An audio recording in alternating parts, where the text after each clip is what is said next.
ইস, আমি যদি বিদেশ যাইতে পারতাম, জায়গা জমিন সব বিক্রি করে হলো বিদেশ চলে যেতাম।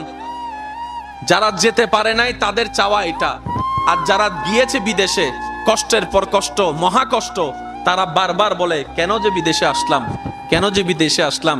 সেজন্য মনে রাখবেন ভাইয়েরা, সব চাওয়া পূরণ হওয়াও ভালো নয়, সব ইচ্ছা পূরণ হওয়া ভালো নয়। সেজন্য আমরা আমাদের ইচ্ছা স্বপ্ন কোনটা আমাদের জন্য ভালো কোনটা খারাপ আমরা তো জানি না। আজকে যারা ভালো লাগে কালকে তারা দুই চোখেও দেখতে ইচ্ছে করে না, এমনও পর্যন্ত আছে, কথা বলেন ঠিক না? সেজন্য আমি সবার উদ্দেশ্যে বলি, শ্রদ্ধা এবং ভালোবাসার সাথে নিজের জীবন কেন্দ্রিক প্রত্যেকটা বিষয়কে খুশি মনে রবের সন্তুষ্টির উপর ছেড়ে দেন, রবের ইচ্ছার উপর ছেড়ে দেন, রবের সন্তুষ্টির উপর ছেড়ে দেন। দেখবেন রব্বুল আলামিন আপনার জীবনকে এমন ভাবে সাজাই দিবে, আপনি কল্পনাও করতে পারবেন না, এমন সুখ আপনার জীবনে দান করবেন।